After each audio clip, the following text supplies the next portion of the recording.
This video program was produced for those technicians who are starting to repair CLD players or are learning principles and basic technologies of laser discs and compact discs. For a more detailed explanation, please refer to the tuning fork. You should also refer to the video tuning fork part 1 explaining overview of laser discs and compact discs, and part 2 explaining structure and functions of CLD players.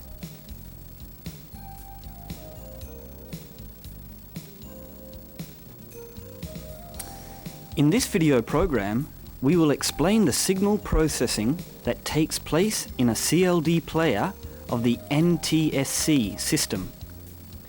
There are 4 chapters covering the following: video signal processing, sound signal processing, player control, and digital TBC and video memory. This video is produced so that each chapter can be learned independently.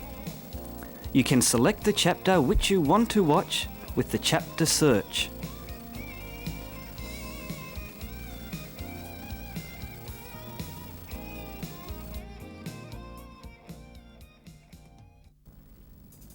In a CLD player system, a signal readout from a disc goes through such processing sections as video signal demodulation, dropout compensation, color phase correction, video noise reduction, and on-screen display.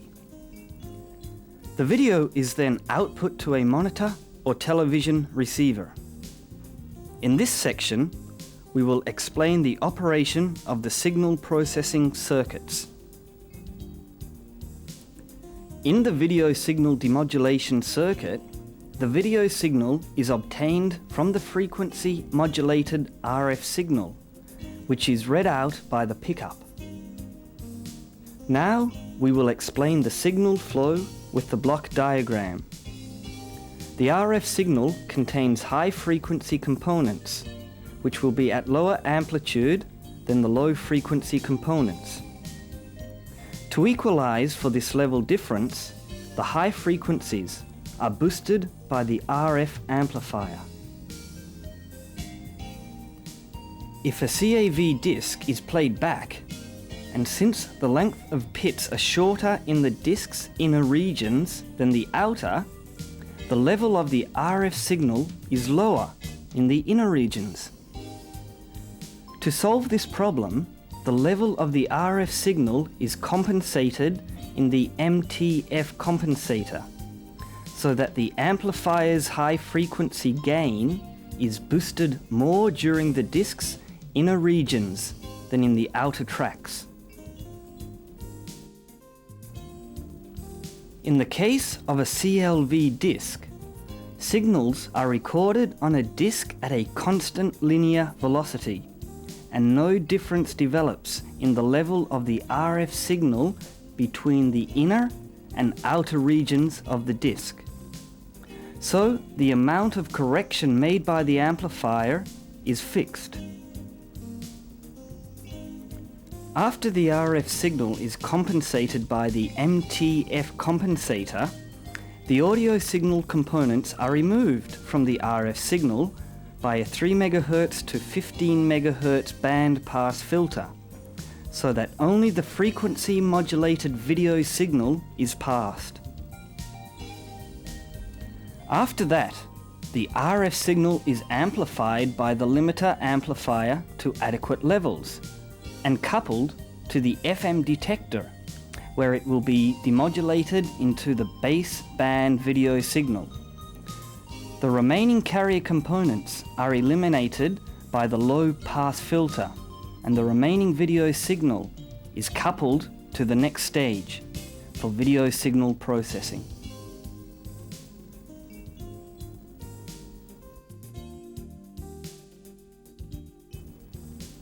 In the case of laser discs, momentary losses of the RF signal may occur due to a scratch or stain on the disc.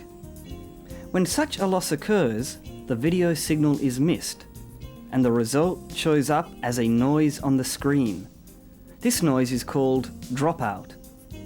When dropout noise is detected, it is compensated for by replacing the detected portion with a compensating signal.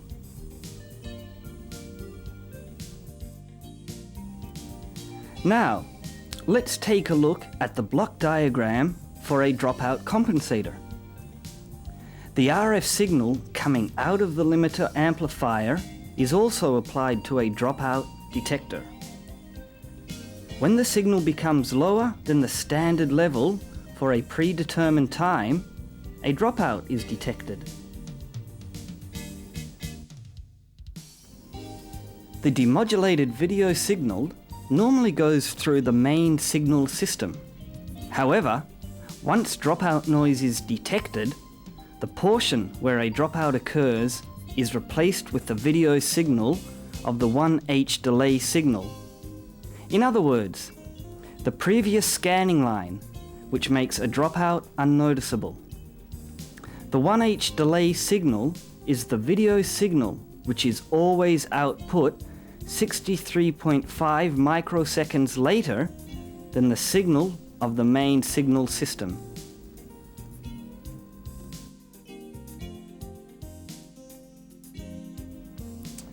The luminance level of the 1H delay video signal is almost the same as that of the previous line. However, its chrominance carrier has a phase difference of 180 degrees. If the 1H delay video signal is used for replacing a dropout, the replaced portion may become noticeably due to the chrominance phase change. To solve this, the chrominance signal is removed and only the luminance signals of the 1H delay signal is used to fill in the dropouts.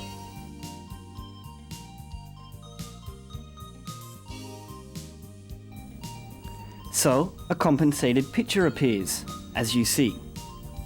A CCD is used as a 1H delay line to obtain the video signal for dropout compensation.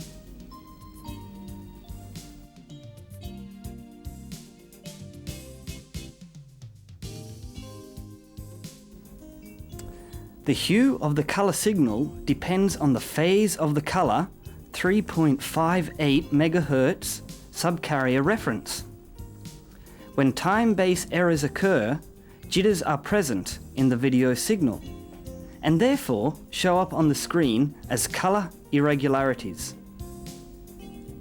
In a CLD player, the time-based correction is achieved by the spindle servo and the CCD servo.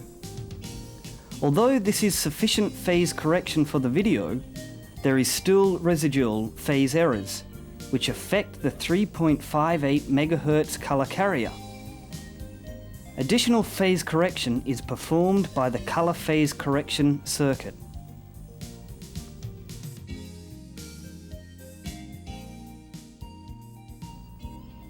Color phase errors are detected by a phase comparison between the played back color burst signal and the reference subcarrier. A phase error correction signal is thereby developed and is applied to a variable capacitor that will correct the phase of the playback color carrier.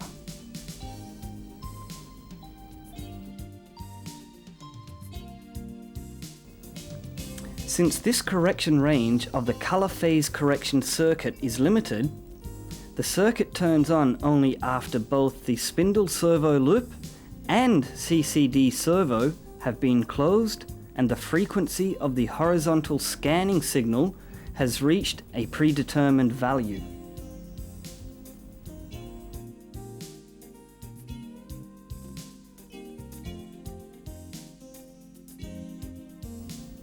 A CLD player employs a video noise reduction circuit to obtain the best possible picture.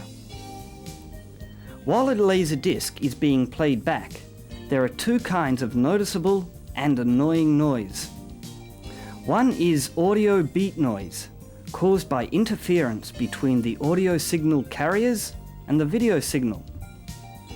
And the other is crosstalk noise, caused by signals which are picked up from the adjacent track. The video noise reduction circuit eliminates noise by subtracting noise signals from the video signal.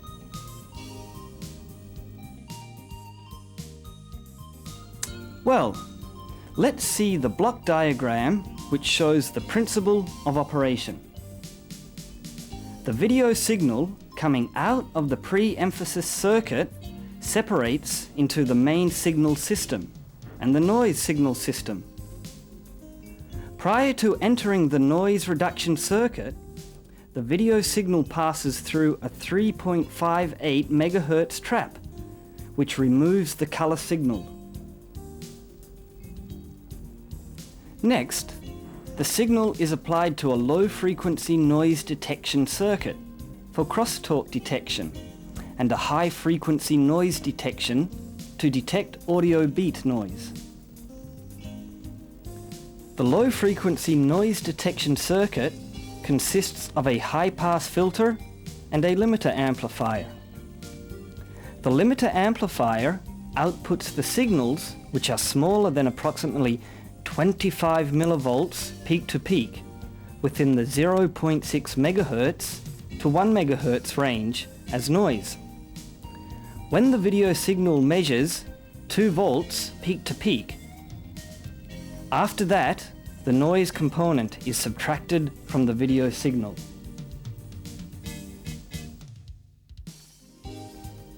This circuit operates only while a CLV disc is being played, since crosstalk is inherent on a CLV disc.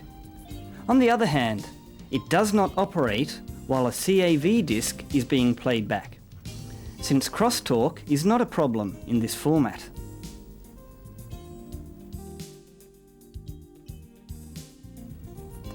The high-frequency noise detection circuit operates the same way as the low-frequency noise detection circuit. However, its principal aim is to suppress audio signal beats, so it is designed to detect any signals that are smaller than 12 millivolts peak to peak, within the 2 MHz to 3 MHz range as audio beat noise and to suppress noise.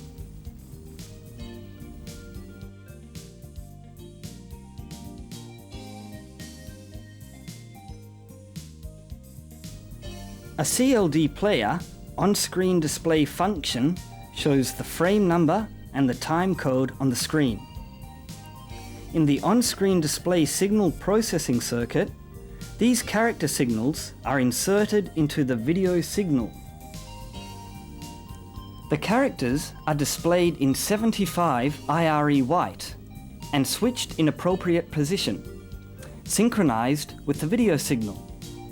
At the same time, the level of the character's background is lowered for better contrast and visibility of the character. In the case of no disc being played back or installed in the CLD player, the on-screen display circuit generates a blue screen. This is accomplished by a squelch signal that switches in the blue back signal generator.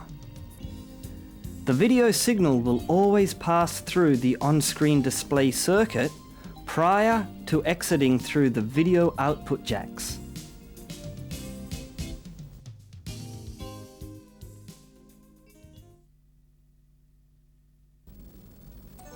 There are two processing sections in the sound signal processing circuit. One is the FM sound signal demodulation circuit, which demodulates frequency-modulated analog sound, and the other is the digital sound signal demodulation circuit, which demodulates EFM modulated digital signal. After demodulated in these two circuits, the audio signal is output from the output terminal.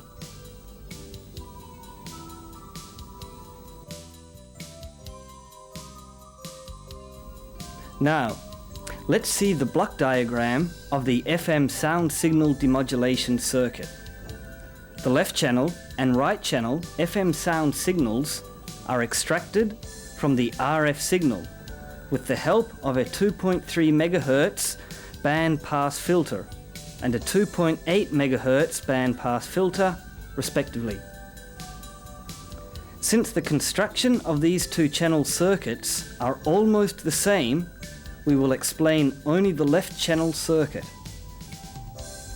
The FM sound signal coming out of the band-pass filter enters the limiter amplifier to eliminate amplitude noise, and then undergoes FM detection.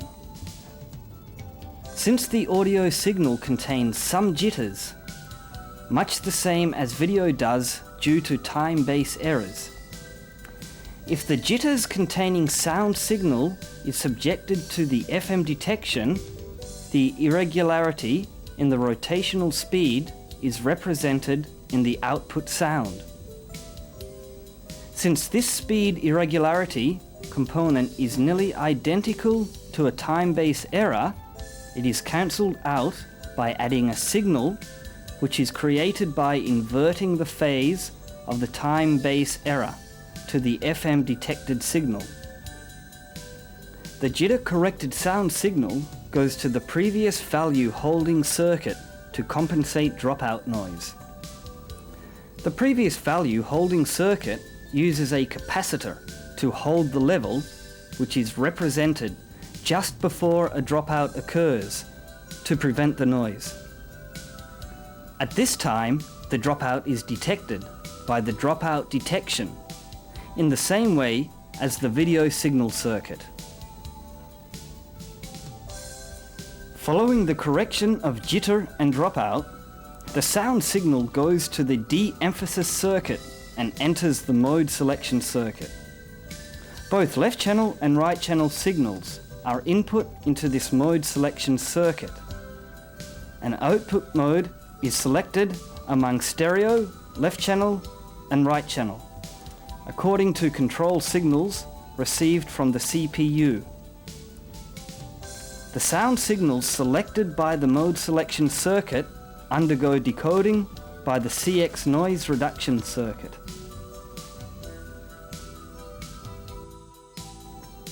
The CX noise reduction system is the system which compresses the signals exceeding a level of -28 decibels to a ratio of 2:1 during a recording and expands to the original amplitude of the signal during playback. This system performs compression and expansion evenly, almost over the entire audio frequency range, and is characterized by a near absence of sound coloration. The CX noise reduction circuit creates a control voltage by detecting the peaks of the sound signals on both channels, and performs compression and expansion simultaneously on both channels. By this operation, there is hardly any loss of localization of stereo sounds.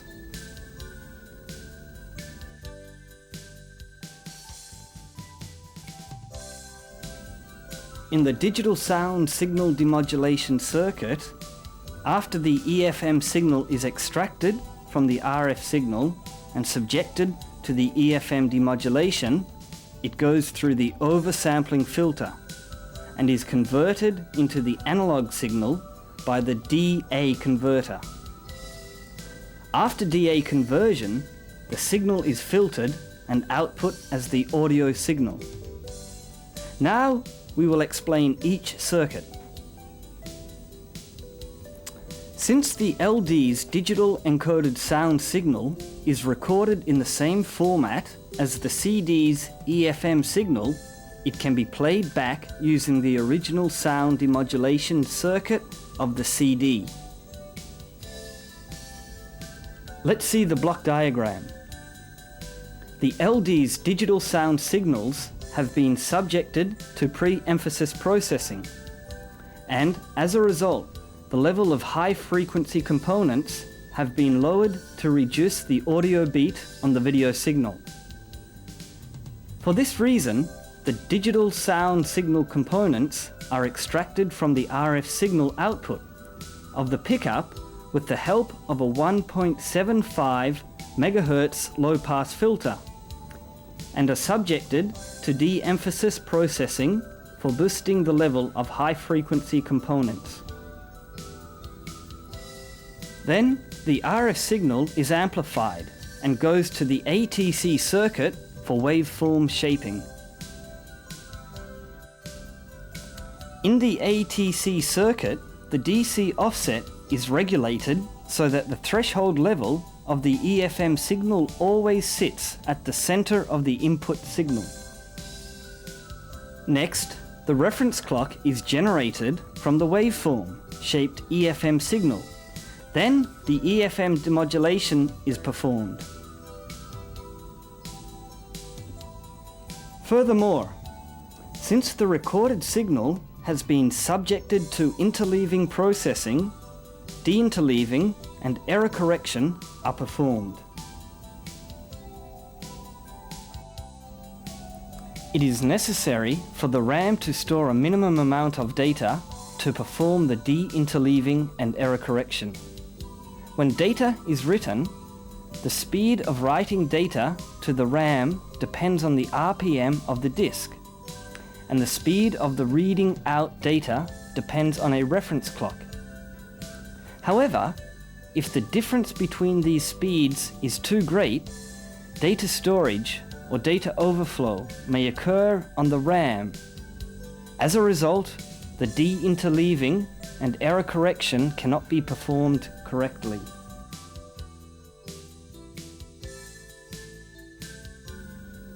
In the case of a CD player, the rotational speed of the spindle motor is regulated so that the amount of data stored in the RAM remains constant. On the other hand, in the case of a LD player, the rotational speed of the spindle motor cannot be controlled in the same way as a CD player because the LD spindle is used for TBC of the playback video. So, a voltage-controlled crystal oscillator, VCXO, is employed to change the timing of the readout clock in the accordance with the speed of the incoming data to the RAM. As a result, an adequate amount of data is always stored in the RAM for deinterleaving. The data which is subjected to deinterleaving and error correction is EFM demodulated and converted into the signal of its original 16-bit form.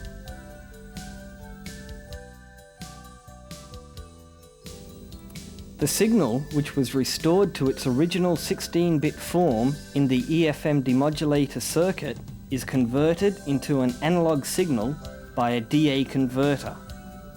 Although there are various types of DA converters, we will use a ladder-type DA converter to explain its operating principle.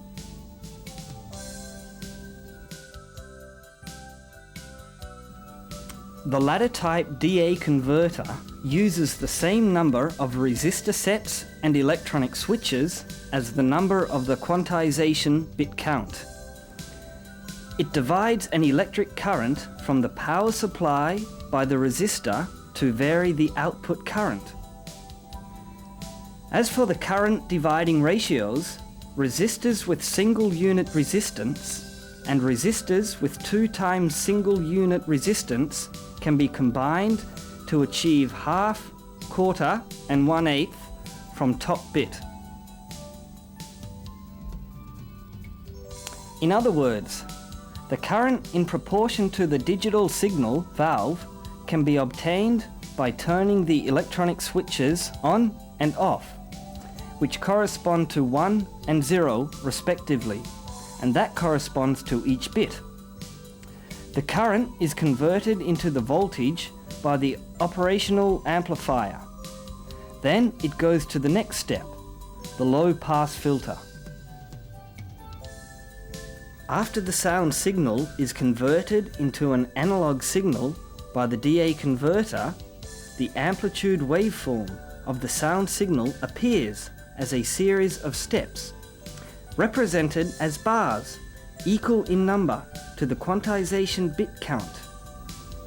It is the job of a low-pass filter to smooth the steps and obtain a smooth signal waveform that closely resembles the original signal's waveform.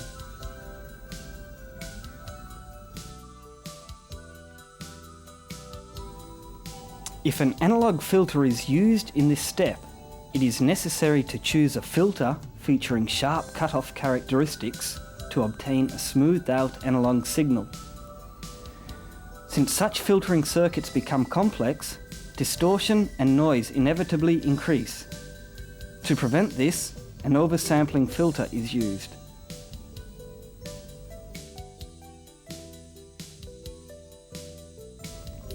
For reproducing an original sound signal, the signal which goes to the low-pass filter is converted in advance into a form which can be easily processed.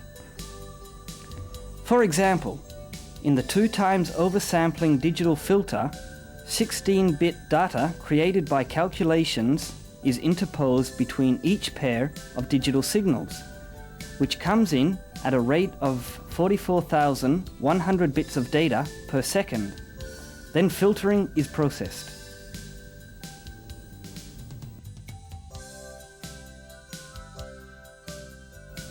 By this operation, the sampling frequency of the output signal from the oversampling filter becomes 88.2 kHz, twice the input signal. And by a low-pass filter, with a gentle cutoff slope, a sufficiently smoothed out waveform can be obtained, thereby decreasing distortion.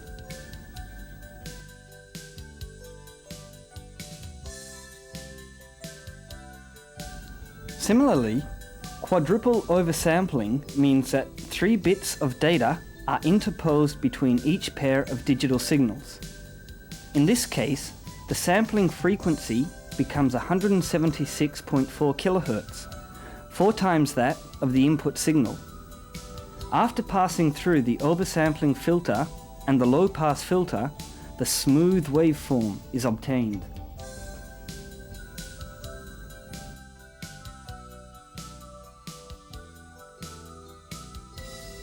In the real circuit, either the digital sound signal, which comes out of the oversampling filter, and the DA converter, or the analog signal coming out of the CX noise reduction circuit, pass through the selection switches and are output after passing through 20 kHz low-pass filters. In addition, a muting circuit is provided in the final stage to prevent sound signals from being output under the CPU control, except when a disc is being played back.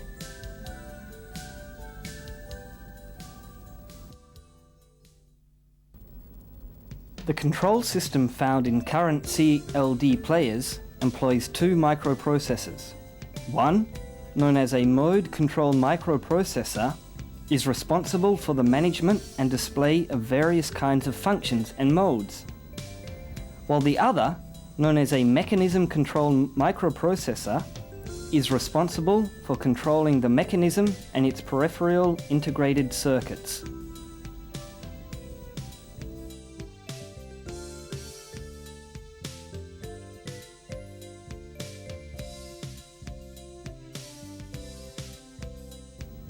The mode control microprocessor operates as a user-player interface.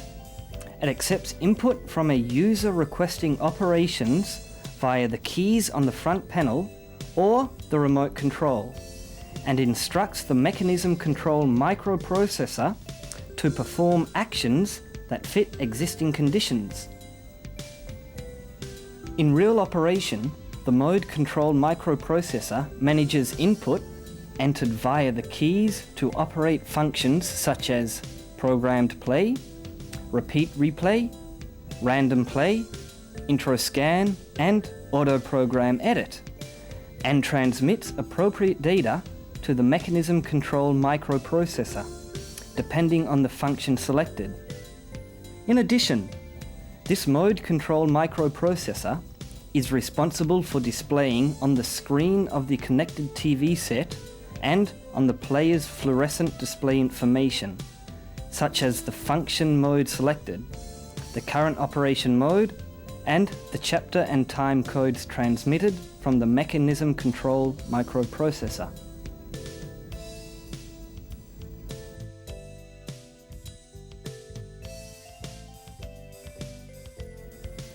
It is the mechanism control microprocessor that actually puts the player into operation. The microprocessor exercises motor control, which is control of loading motor and spindle motor, etc., and control of peripheral circuits, which is control of the FTS servo, the TBC servo, the video signal processing section, and the sound signal processing section, etc., in response to the instructions sent from the mode control microprocessor. Furthermore, from the Philips code recorded on laser discs, or the subcodes recorded into the digital sound signal, the mechanism control microprocessor reads some data, such as the chapter, track number, time code, frame number, and disc type, etc., and uses them to control the player. At the same time, the microprocessor transmits this data to the mode control microprocessor as necessary.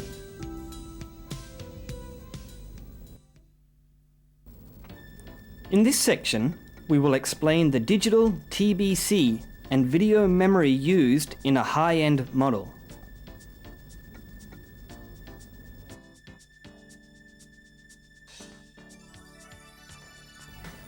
First, let's compare each block diagram of the analog TBC and digital TBC.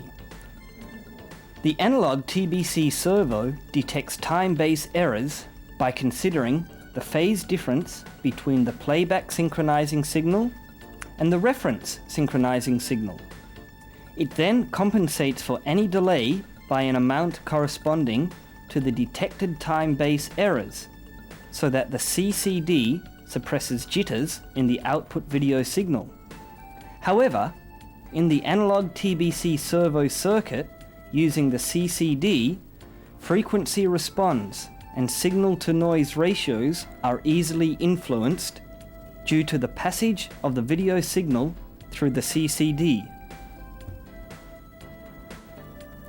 On the other hand, the digital TBC servo converts the video signal into a digital signal, then writes the digital data onto the memory at clock speeds corresponding to the time-based errors, and reads out the digital data from the memory at the reference clock speed in order to suppress jitters contained in the output signal. The digital TBC servo therefore shows little degradation of frequency response or transmission losses, and can realize a high precision time-based correction.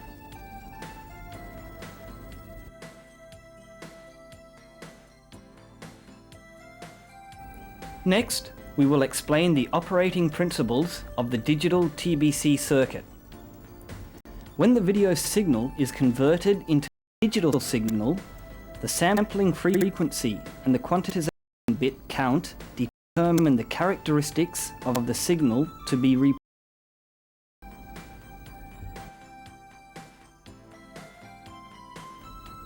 In the digital TBC circuit, 8 bits are used for quantization, 256 steps. The burst level, not the tip of the synchronizing signal, determines the lowest level used.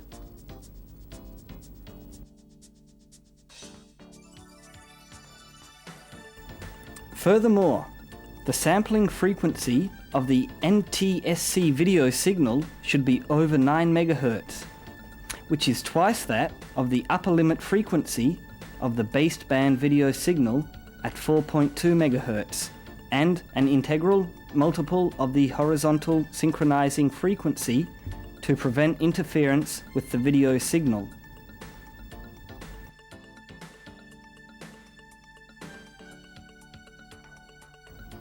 The quantization bit count and the sampling frequency differ from each model.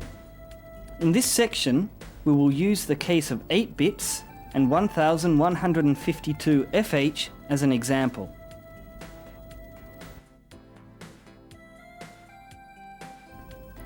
During AD conversion, the sampling clock synchronized with the playback video signal is used. In other words, even though the time duration of 1H varies due to the time base errors, the video signal of each individual H is invariably sampled 1152 points at equal intervals.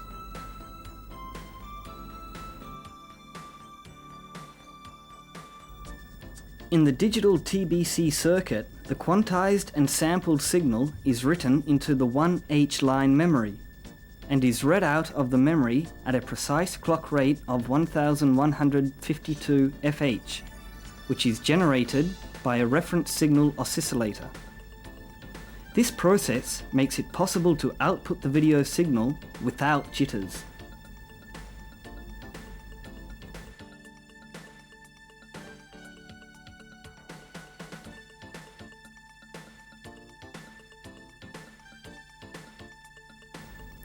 In a player employing digital TBC, the video signal is converted into a digital signal. Special play functions are now possible on a CLV disc as well as a CAV disc by storing a digital video signal of one field after the line memory. The circuit that stores the video signal is the video memory circuit. Each model has a corresponding video memory circuit. However, here we will use a CLD 3090 as an example.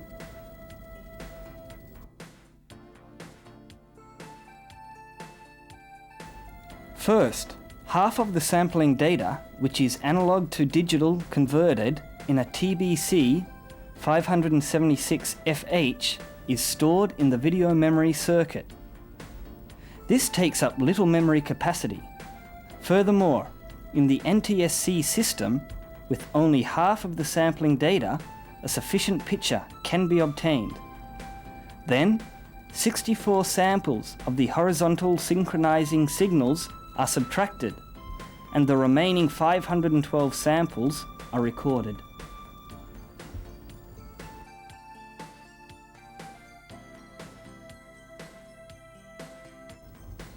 Although there are 262.5 video lines in one field, the vertical synchronizing signal portion, 6.5H lines, is not recorded, but the remaining 256 lines are recorded. In other words, in the horizontal direction, 512 samples of the video signal, and in the vertical direction, 256 samples of the video signal are recorded. After that, since the video signal recorded in the field memory does not have the horizontal and vertical synchronizing signals, a reference synchronizing signal needs to be reinserted after DA conversion in order to reproduce the video signal. The synchronizing signal to be added is generated by a reference signal oscillator that is in phase with the memory reading clock oscillator's 1152 FH clock rate in order to keep pace with the video signal.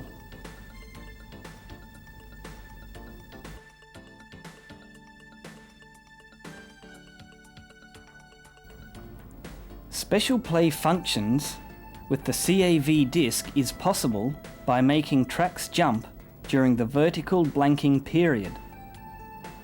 This is possible because the vertical synchronizing signal is recorded in the same area on the disc from one track to another, so no crosstalk or noise appears on the screen.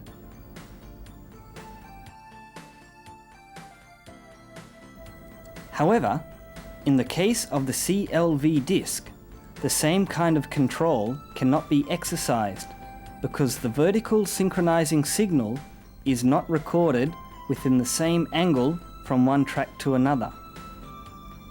For that reason, the digital video memory is used to realize special play functions on the CLD disc.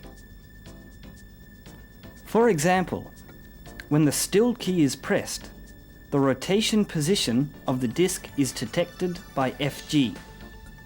First, the vertical synchronizing signal is detected from the playback video signal, and the still frame viewing operation is on standby. Then, when the next vertical synchronizing signal is detected, one field of the video signal begins being stored in the memory, and the stored memory is output until the next video signal is recorded.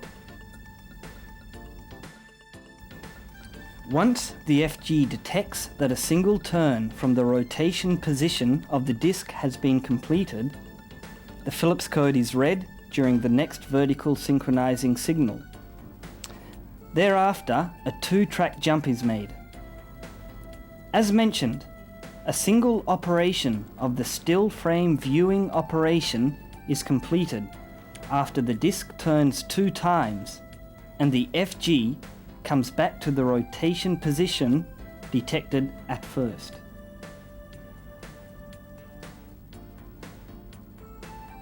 In the case of the step operation, making a single track reverse jump instead of a 2-track reverse jump results in a step forward operation,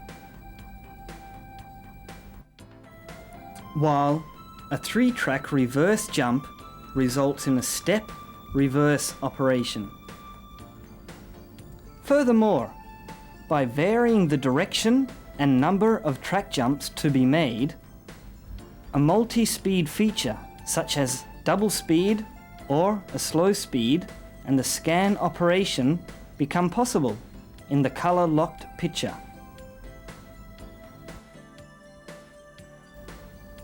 This concludes signal processing of CLD players. We hope that you will continue to read the tuning fork repeatedly in order to broaden your knowledge of CLD players.